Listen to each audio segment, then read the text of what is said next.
بسم اللہ الرحمن الرحیم نحمدہ ونصلی ونسلم علی رسولہ الکریم۔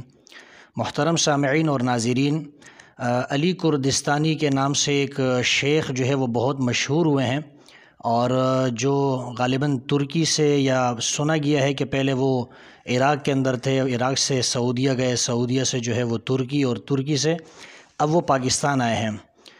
اور کہا جاتا ہے کہ وہ ایک دم کرتے ہیں تو ان کے دم کی وجہ سے جو نابینا ہوتا ہے اس کی بینائی لوٹ کر آتی ہے، جو گونگا ہوتا ہے وہ بولنے لگ جاتا ہے، جو بہرا ہوتا ہے تو وہ سننے لگ جاتا ہے، جو اپاہج اور معذور ہوتا ہے تو وہ اس کے ایک دم سے چلنے لگ جاتا ہے۔ یہ تو اپنی جگہ پر ایک مسئلہ ہے کہ رسول اللہ صلی اللہ علیہ وسلم سے احادیث سے دم کرنا جو ہے یہ ثابت ہے، اس میں تو کسی قسم کی کوئی شک اور شبے کی گنجائش نہیں۔ میں اس وقت اس حوالے سے کوئی گفتگو نہیں کرنا چاہ رہا کہ آیا دم درود جو ہے وہ کرنا چاہیے یا نہیں کرنا چاہیے، وہ تو احادیث سے ثابت ہے، اور اس کے فوائد بھی ہے کہ جب انسان دم کرتا ہے تو ظاہر سی بات ہے اللہ کا کلام ہے، اس کے اندر تاثیر بھی ہوگی۔ لیکن آئے یہ بات کہ اس کے دم کی وجہ سے نابینا جو ہے ان کی بینائی لوٹ کر آتی ہے، اور آپاہج جو ہے وہ چلنے لگتے ہیں، گونگے جو ہے وہ بولنے لگتے ہیں، کیا یہ سب حقیقت ہے یا حقیقت نہیں ہے؟ یہ تو اللہ ہی بہتر جانتا ہے۔ یہ جب انسان نے خود ایک چیز چل کر دیکھی نہ ہو، ویڈیو پر اتنا اعتماد اور بھروسہ نہیں کیا جا سکتا۔ البتہ ان کی ایک اور ویڈیو جو میرے سامنے آئی ہے، میں ذرا اس پہ کچھ تبصرہ کرنا چاہتا ہوں، اور وہ ویڈیو جو ہے نا کیا پہلے آپ مکمل دیکھ لیں، اس کے بعد جو ہے میں اس پر گفتگو کرتا ہوں۔ اللهم صل على محمد ضرب والابل. شكرا جزيلا استاذ. هسه شوف اني اصرف بول هذا حليب لا جيب سريع حليب. شوف هسه هذا شوف هذا حليب الابل شفتوه بعيونكم. ايوه هسه اشربها شفاء الفيروس الكبد. شوف اللهم صل على محمد وآل محمد. شوف تعال ابني تعال حبيبي سريع ويا مع الشيخ صالح. شوف هذا يبول تعال حبيبي الغالي. شوف يبول شوف هذا البول ولا فيش محمد جان ولا فيش. تعال ابني امامي. شوف الله اكبر الله اكبر. هذا بول احسن علاج شفاء. شوف ورفت شوف هذا بول الاستاذ بارك الله فيك. شوف هذا محمد. شوف هذا البول الابل هسه اشرب امامكم يا حليبه. بارك الله استاذ صالح. هسه اذا اجيب هذا الاخوي يجيب الحليب مال بوش. هذا البول شفتوا مباشر. بارك الله فيك تعبناك. السلام عليكم. شوف قلاص حليب البقر مع البول حليب بوش. بارك الله عفوا والله ما حد بشوف خلطناه شفتوا بعيونكم. هسه اشربه يم الجمل. الشيخ صالح تعال يمي معي حتى امام. شوف هذا احسن علاج. تعال ابني هنا بارك الله فيك مع الشيخ صالح. شوف هذا البول مع الحليب شفاء. النبي صلى الله عليه وسلم يقول بول الابل شفاء لكل امراض، خاصه الفيروس الكبد والمرض اسداد الكبد والمرض السرطان والالتهابات. شوف هسه اشربها انا صايم ولكن اشربها هذا السنه. شوف بسم الله الرحمن الرحيم. شوف بسم الله هذا بول الابل وحليبه. بسم الله الرحمن الرحيم. تعال ابني شوي اللي جاي عدل. شوف بسم الله الرحمن الرحيم.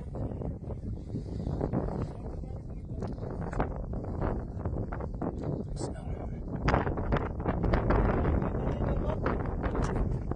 الحمد لله الذي سقاني واجعلني من المسلمين.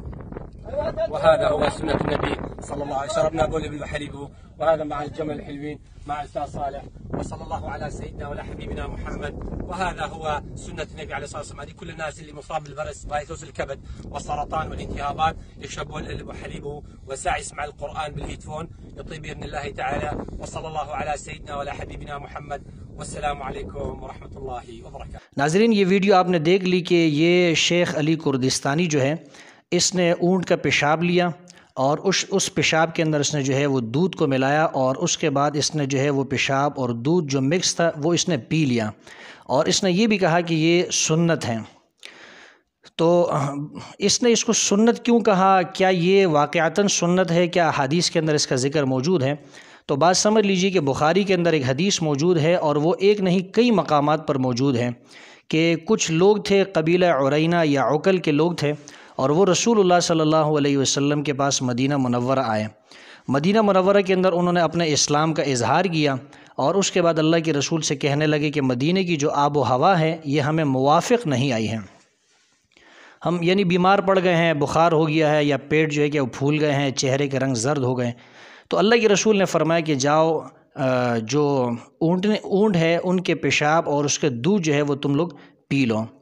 چنانچہ وہ گئے، انہوں نے اونٹوں کا دودھ اور اس کا پیشاب پیا، اور پینے کے بعد جو ہے وہ صحت مند بھی ہو گئے، اور پھر ان اونٹوں کو وہ اپنے ساتھ جو ہے وہ ہانک کر لے گئے، اور جو چرواہا تھا اس کو انہوں نے قتل کر دیا۔ یہ روایت بخاری کے اندر ایک جگہ نہیں کئی جگہوں پر موجود ہے۔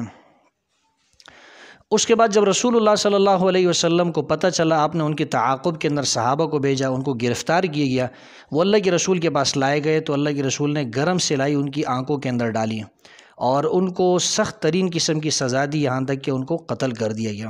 یعنی رسول اللہ صلی اللہ علیہ وسلم نے ان کو صرف قتل ہی نہیں کیا بلکہ ان کا مثلہ بھی کیا۔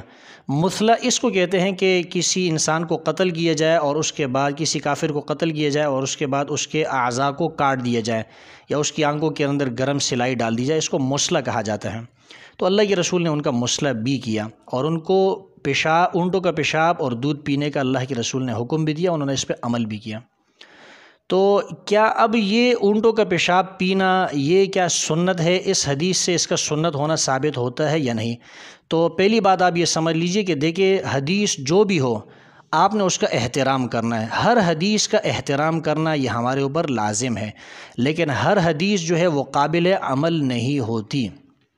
جیسے کہ یہ حدیث آپ کے سامنے ہے، اگر یہ حدیث جو ہے یہ قابل عمل ہوتی اور یہ اونٹوں کا دودھ اور پیشاب پینا، یہ اونٹوں کا پیشاب پینا جو ہے، خاص طور پر میں پیشاب کے حوالے سے بات کر رہا ہوں کہ اونٹوں کا پیشاب پینا اگر یہ سنت ہوتا تو صحابہ کرام اس پہ عمل کرتے، تابعین اس پہ عمل کرتے، تبع تابعین اس پہ عمل کرتے، مشائخ علماء بعد کے لوگ اس پہ عمل کرتے، لیکن ہمیں تاریخ کے اندر کہیں نہیں ملتا کہ صحابہ نے یا تابعین نے یا اسلاف نے یا علماء نے کیا ہے اونٹوں کا پیشاب وغیرہ پیا ہوں۔ اگر کوئی شخص یہ کہتا ہے کہ جی یہ بیماروں کے لیے ہے، بیمار اس کو پیے، تو یہ جو آپ نے ویڈیو ابھی دیکھی ہے، اس ویڈیو کے اندر ایسا نہیں لگتا کہ یہ شخص بیمار ہے۔ ہو سکتا ہے کہ لوگوں کو بتانے کے لیے کہ چونکہ یہ جائز ہے تو اس لیے اس کو پی سکتے ہیں۔ اس کی ویڈیو سے معلوم ہوتا ہے کہ یہ صرف بیمار کے لیے نہیں، چاہے کوئی بیمار ہو یا نہ ہو، اس کو یہ بتانا چاہتا ہے کہ بیمار ہو یا نہ ہو وہ اس کو پیے گا تو یہ گویا کہ سنت پہ عمل کرے گا۔ تو جو لوگ، بعض لوگ شاید آپ کو ایسے ملیں گے جو یہ کہیں گے کہ بیمار آدمی جو ہے وہ اونٹوں کا پیشاب وغیرہ پی سکتا ہے، لیکن یاد رہے کہ یہ بیماروں کے لیے بھی جو ہے سنت نہیں ہے، کیونکہ اگر بیمار اس کو پی سکتا ہوتا تو بہت سارے لوگ جو ہے وہ صحابہ کرام، تابعین یا علماء اس کو پیا کرتے، لیکن کسی سے ثابت نہیں، اور اس آدمی نے کیا ہے اس کو پیا ہے۔ اور معلوم ہوا ہے، میں نے مکمل تحقیق نہیں کی، ایک لنک میرے پاس آئی ہے لیکن ابھی میں نے تحقیق نہیں کی، معلوم ہوا ہے کہ یہ جو علی کردستانی ہے یہ عالم بھی نہیں اور یہ باقاعدہ کوئی طبیب بھی نہیں ہے، نہ کوئی ڈاکٹر ہے۔ تو اس ویڈیو سے بہت سارے لوگوں کو یہ شبہ ہو سکتا تھا کہ شاید اونٹوں کا پیشاب پینے میں فائدے ہیں یا اس کے اندر جو ہے وہ سنت سمجھ کر لوگ پی لیتے، تو یاد رہے کہ یہ سنت نہیں ہے۔ اگر یہ سنت ہوتا تو صحابہ اس پہ عمل کرتے، تابعین اس پہ عمل کرتے، علماء اس پہ عمل کرتے، اور علماء اس کو اپنی تقریروں کے اندر بیان کرتے، لیکن کبھی آپ نے نہیں سنا ہوگا کہ علماء سے آپ نے سنا ہو، علماء نے یہ کہا ہو، مفتی حضرات نے یہ کہا ہو کہ تم لوگ اونٹوں کا پیشاب پیا کرو، یہ سنت ہے، یا اپنے بیماروں کو پلایا کرو، تمہارے بیمار جو ہے وہ اس سے صحت مند ہو جائیں گے۔ لہٰذا اس طرح کی کوئی بات نہیں۔ رہی یہ بات کہ رسول اللہ صلی اللہ علیہ وسلم نے اس قبیلے کے لوگوں کو کیوں اونٹوں کے پیشاب پینے کے لیے اللہ کے رسول نے ان کو حکم فرمایا، تو اس کا ایک جواب تو آپ یہ سمجھ لیجئے کہ ہو سکتا ہے کہ اللہ کے رسول کو وحی کے ذریعے معلوم ہو گیا ہو کہ اسی کے اندر ان کی شفا ہے، یہ اونٹوں کا پیشاب پئیں گے، دودھ پئیں گے تو یہ صحت مند ہو جائیں گے۔ اور دوسری بات یہ بھی ہو سکتی ہے کہ ہو سکتا ہے کہ یہ حکم ابتدا کے اندر ہو، بعد میں منسوخ ہو گیا ہو، اور اس کی دلیل یہ ہے کہ دیکھیں اس حدیث کے اندر اللہ کے رسول نے مسلح بھی کیا ہے، ان کی آنکھوں کے اندر گرم سلائی ڈالی ہے، لیکن بعد میں جو ہے اللہ کے رسول نے مسلح کرنے سے منع فرمایا ہے کہ کسی کے مرنے کے بعد جو ہے کسی کے قتل ہونے کے بعد یا اس کے مرنے کے بعد اس کے اعضاء کو نہ کاٹا جائے، اس کا مسلح نہ کیا جائے۔ لہٰذا معلوم ہوتا ہے کہ یہ جو حکم ہے اونٹوں کے پیشاب پینے کا یہ قابل عمل نہیں، اگرچہ اس حدیث کا احترام کرنا چاہیے، ہم پر لازم ہے کہ ہم ہر حدیث کا احترام کریں، لیکن کچھ حدیث ایسی ہوتی ہے کہ جو قابل عمل نہیں ہوتی، جیسے کہ یہ حدیث میں نے آپ کے سامنے ذکر کی ہے۔